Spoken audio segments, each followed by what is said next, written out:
सुवर्ण सिद्धांत भाग 4 नियम 4 ते 6 ची व्याख्या। चौथा नियम सत्य ग्रहण आणि असत्य त्याग। सत्याचे ग्रहण आणि असत्याच्या त्यागातच उद्यत असणे आवश्यक आहे। अग्ने व्रतपते व्रतं चरिष्यामि तच्चकेयं तन्मे राध्यताम् इदमहनृतात् सत्यमुपैपि। यजुर्वेद। हे व्रतपालक स्वामी, मी व्रताचे आचरण करू लागलो आहे, मला शक्ती द्यावी। मी व्रताचे पालन योग्य प्रकारे करू शकेन। माझे व्रत हे आहे की मी असत्य भाषण सोडून सत्य ग्रहण करणार। हा नियम आर्य समाजाची शोभा आहे। जी गोष्ट सत्य प्रत्यक्षादी प्रमाणांनी सिद्ध, युक्तियुक्त, सृष्टी क्रमाविरुद्ध आणि आत्मानुकूल आहे, ह्याला ग्रहण करण्यासाठी आणि ह्यापेक्षा विपरीत गोष्टी सोडण्यासाठी सदोदित तत्पर राहिले पाहिजे। आर्यांना सत्यान्वेषक झाले पाहिजे आणि जेव्हा त्यांना समजेल की अमुक गोष्ट असत्य आहे, तेव्हा त्याच वेळी तिचा त्याग केला पाहिजे। कारण आचरणविना ज्ञान कुछ कामाचे आहे। कोणत्याही व्यक्तीचे चरित्र बनवण्यासाठी केवळ ज्ञानाचा उपयोग होत नाही। रावणाचे वेदांवर फार मोठे प्रभुत्व होते, परंतु आचरणाविना तो राक्षस समजला गेला। म्हणून प्रत्येक आर्याचे कर्तव्य आहे की त्याने सत्याचे ग्रहण व असत्याचा त्याग करण्यास नेहमी तत्पर असावे। सत्य जेथून प्राप्त होते तेथूनच त्याचा स्वीकार करावा। मनुचा आदेश आहे की विषादप्यमृतं ग्राह्यं बालादपि सुभाषितम् अमित्रादपि सद्वृत्तं मेध्यादपि कांचनम। मनुस्मृती। विषयापासून अमृत आणि बालकापासून सुद्धा उत्तम वचन घ्यावे। शत्रूपासून सदाचार शिकावा आणि अपवित्र स्थानापासून सुवर्ण प्राप्ती करावी। तात्पर्य हे की सत्यग्रहणामध्ये हट्ट दुराग्रहाचा त्याग करावा। ऋषी दयानंद सत्याचे प्रेमी होते। ते संपूर्ण जीवनात सत्याचे उपासक होते। म्हणून आर्य समाजात प्रविष्ट होणाऱ्या प्रत्येक स्त्री पुरुषाला त्यांनी सत्याला आपलेसे करण्याचे ज्ञान दिले होते।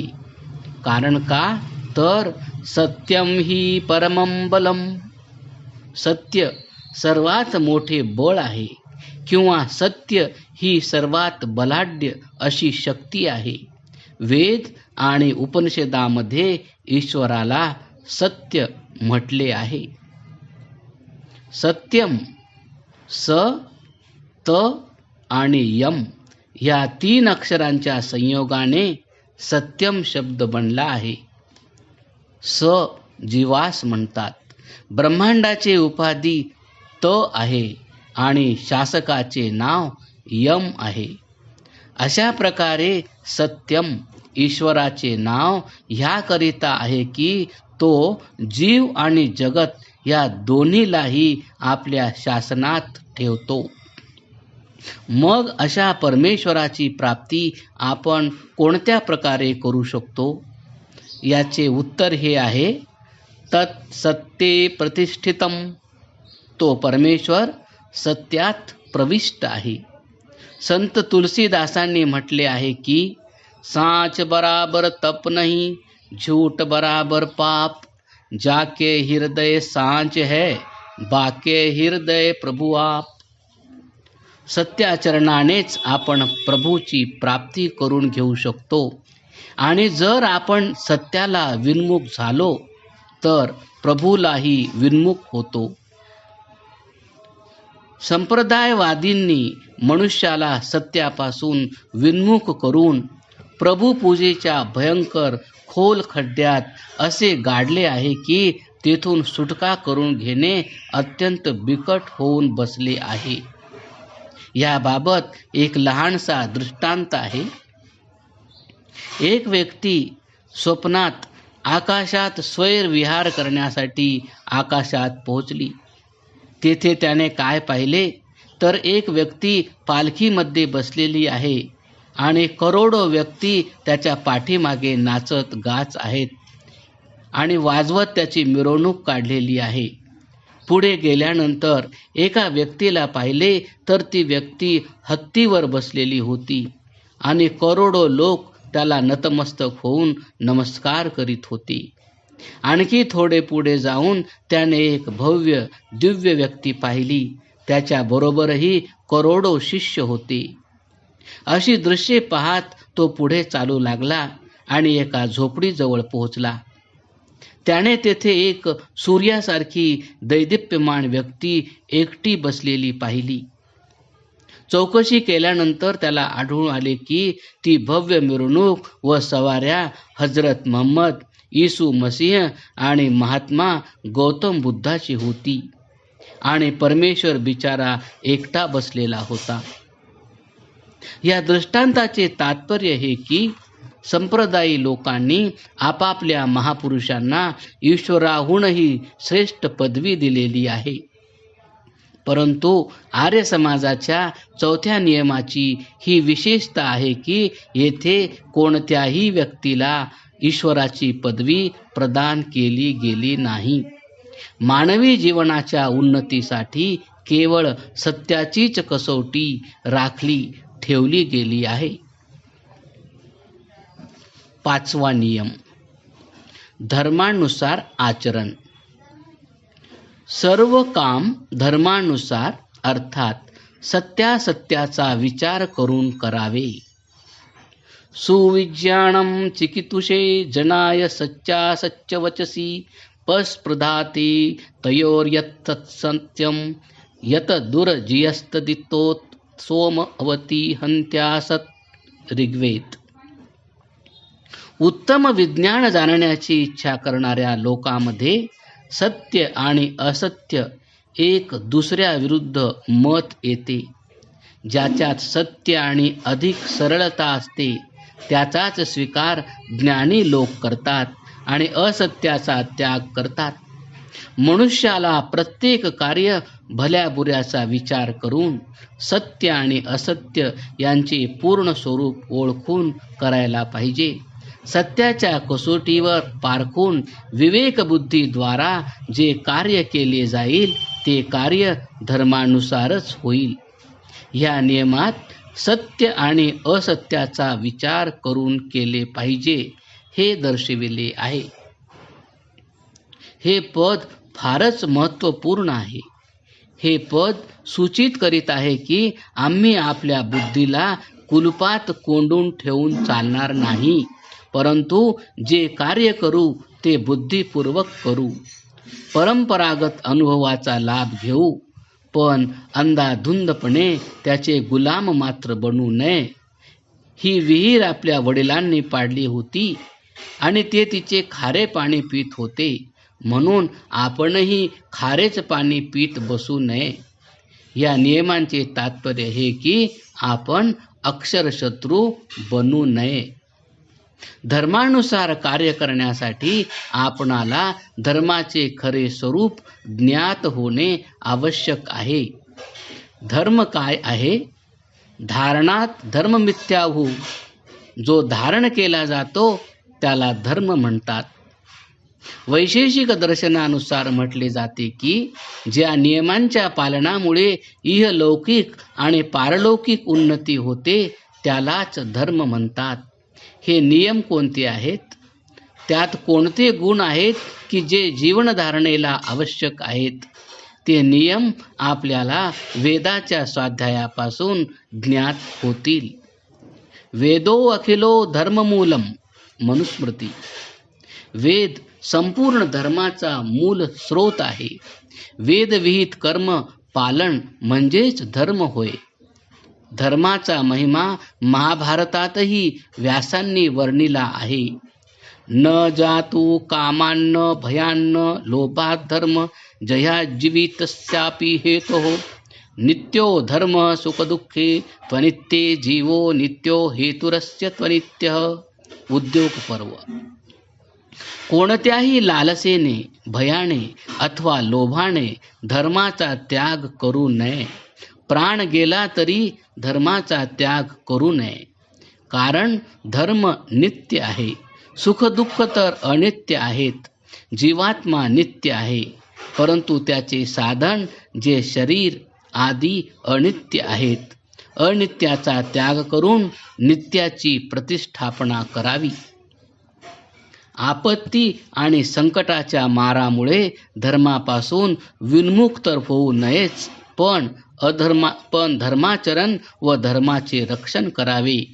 का तर धर्म एव हतो हन्ति धर्मो रक्षति रक्षितः तस्मात् धर्मो न हन्तव्यो मानो धर्मो हतो अवधीत. मनुस्मृती. मृतवत धर्म मारला जातो आणि रक्षलेला धर्म रक्षण करतो. म्हणूनच धर्माला अवकळा आणता कामा नये, ज्यामुळे धर्म आमचे रक्षण करण्यास असमर्थ ठरेल. हा नियम समाजात सुख शांतीची गंगा अखंड वाहत ठेवण्याचे साधन आहे.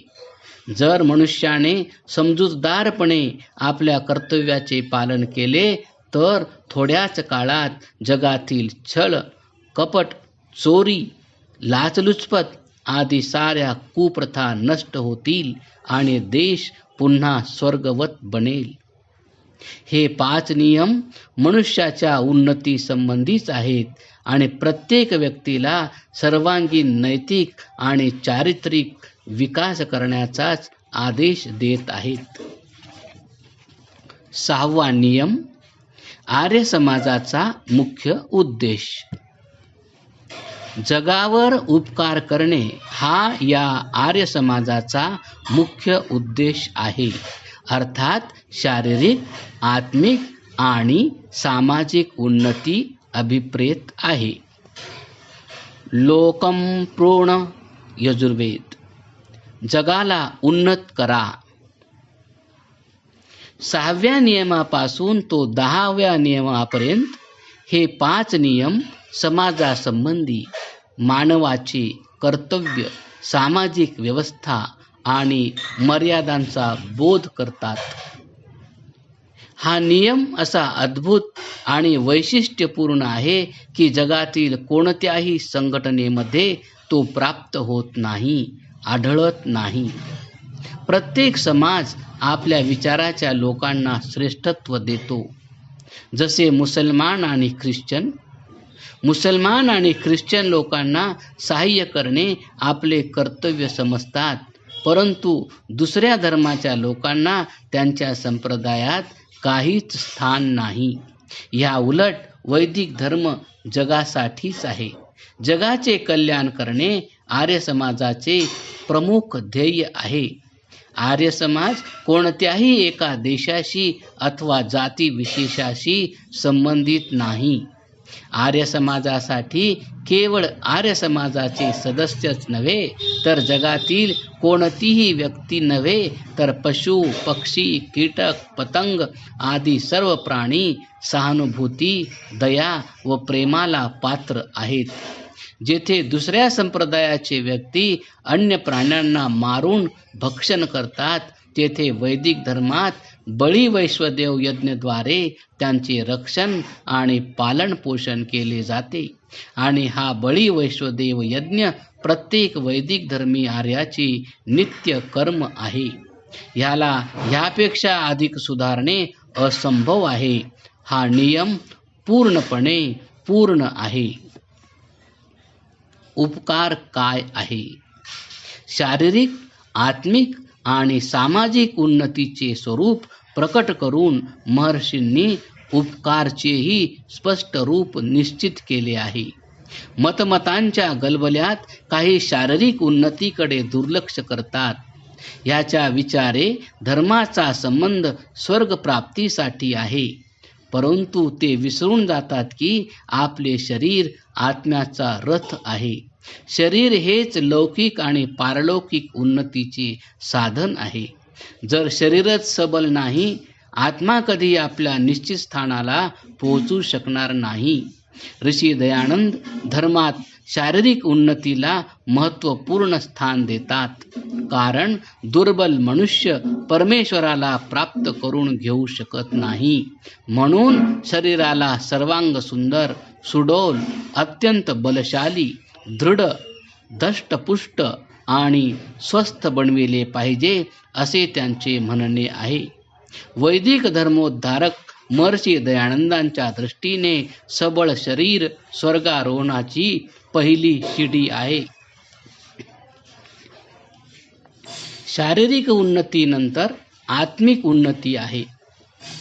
ज्यावेळी मनासह समस्त इंद्रिय समूह आत्म्याला वश होतो, किंवा अधर्म आणि अनिश्वर भाव, आसक्ती, अविवेकवाद आणि दुर्गुणांचे संपूर्णतया निर्मूलन होते, धर्म आणि आस्तिक भाव, अनासक्ती आणि विवेकादी गुण अत्यंत उत्कृष्ट अवस्थेस प्राप्त होतात आणि जगातील नानाविध पदार्थांचा संग्रह होऊनही जलातील कमलपत्राप्रमाणे आत्मा अलिप्त राहतो, त्याच्यावर कोणताही प्रभाव पडत नाही. या अवस्थेलाच आत्मिक उन्नती म्हणतात. आत्मिक उन्नती समजण्यासाठी आत्म्यास समजणे अत्यंत आवश्यक आहे. प्रत्येक प्राणधाऱ्याला एक आत्मा आहे. प्रत्येक आत्मा अनादी आहे. आत्मा सदा सर्व काळ होता, आहे आणि राहील. आत्मा कर्म करण्यास स्वतंत्र आहे. चांगल्या कर्मामुळे मनुष्याची उन्नती होते आणि कुकर्मामुळे त्याची अवनती होते. आत्म्याच्या सर्वात उच्च अवस्थेचे नाव मुक्ती आहे. आर्य समाज जगातील समस्त लोकांना ह्याच अवस्थेप्रत नेण्याची इच्छा करत आहे. जर जगातील कोणत्याही व्यक्ती असे देवता बनतील तर ते सामाजिक, राजनैतिक, शारीरिक आणि मानसिक शांतीचे केंद्र बनतील. त्यांचे प्रेम संपूर्ण जगाला मस्त बनवून राहील. असे सदाचारी दुसऱ्या व्यक्तीची कायाही पालटून टाकतील. बलवान निर्बलांना छळणार नाहीत. अशा प्रकारे एका नव्या जगाची सृष्टी होईल. तेथे आदर्शांचे साम्राज्य होईल. वेद न्यायाचे ग्रंथ होतील आणि मनुष्याचा आपला आत्माच न्यायाधीश होईल आणि पाप व अधर्म अपराधी होतील आणि स्वतः प्रायश्चित्त रूपाने शिक्षा भोगतील. अशा प्रकारे जग एक वैदिक स्वर्ग बनेल. जसे पक्क्या दगडविटांनी बांधलेले घर पक्के होते, त्याप्रमाणे सुदृढ शरीराने आणि शक्तिशाली किंवा आत्मिक गुणांनी विभूषित व्यक्तींचा समूह ज्या समाजात निर्माण होईल, तो समाजसुद्धा उन्नत आणि शक्तिशाली होईल. कधी कोणाला दुःख प्राप्त झाले तर अशा उन्नत समाजाचे सदस्य सहानुभूती आणि परोपकारापासून कधी विन्मुख होणार नाहीत. आर्य समाजाने थोड्या काळात काही कमी सामाजिक उन्नती केली नाही. आर्य समाजाने अनाथालय, विधवा आश्रम, वनिता विश्राम मंडळ, गुरुकुल, कन्या पाठशाळा, DAV शाळा आणि महाविद्यालये साऱ्या भारतवर्षात जाळ्याप्रमाणे पसरविली. संकटकाळी आर्य समाजाच्या सदस्यांनी आपले जीवन तळहातावर घेऊन पूरग्रस्त, भूकंप आणि अकाल पीडितांना सहाय्य करून स्पृहणीय कामगिरी बजावली आहे. वैदिक धर्म हा एक सार्वभौम धर्म आहे. वैदिक संस्कृती ही जगातील सर्वात प्रशंसनीय, वर्णनीय संस्कृती ठरू शकते. या नियमात सामाजिक शब्द संकुचित अर्थाने अभिप्रेत नसून विशुद्ध आणि विशाल अर्थाने अभिप्रेत आहे. सामाजिक शब्द धार्मिक, राजनैतिक, आर्थिक आणि समाजासंबंधी सर्व क्षेत्रात अभिप्रेत आहे. वैदिक राजनीतीच्या दृष्टीने विश्व एक राष्ट्र व्हावयास पाहिजे आणि जर जगात चक्रवर्ती साम्राज्याची स्थापना झाली तर सर्व अशांती आणि भय ताबडतोब दूर होईल. वैदिक आर्थिक दृष्टिकोनही अत्यंत सुंदर आहे. मा गृधः कस्य स्विद्धनम यजुर्वेद. कोणाच्याही धनाचा अपहरण करण्याचा प्रयत्न करू नका. या एकाच शिकवणीने जगातील सारे संघर्ष आणि झगडे समाप्त होऊ शकतात. अज्येष्ठासो अकनिष्ठासः ऋग्वेद. हे मानवा, तुझ्याहून कोणी मोठाही नाही आणि लहानही नाही. तुम्ही सर्व समान आहात. तेव्हा परस्पर समभावाने सर्वांची सर्व प्रकारे उन्नती करण्यास तत्पर रहा. वैदिक संस्कृतीमध्ये काळे गोरे, रंग रूप, जाती आदींचा काहीही भेदभाव नाही. जो जगात येऊन भलाई करीत नाही त्याचे जीवन डबक्यात राहणाऱ्या किड्याप्रमाणे आहे. स्वतंत्र भारतामध्ये आर्य समाजाची आवश्यकता पहिल्यापेक्षाही अधिक आहे. आर्यजनांनी आपली विघटित शक्ती केंद्रित करून वेदांच्या या दिव्य भावनेला आणि ऋषींच्या दिव्य स्वप्नाला साकार स्वरूप देण्याकरिता प्राणपणाने प्रयत्न केला पाहिजे. परोपकारी बनवीर, आओ नीचे पडे भारत को उठाओ. कोणाचाही द्वेष करू नका. होता होईल तो सर्वांशी भलेपणाने वागा. भलाई कर की वह तुझको भले कामों का फल देगा. तेरी झोली वह आशा के फल और फूलों से भर देगा. क्रमशः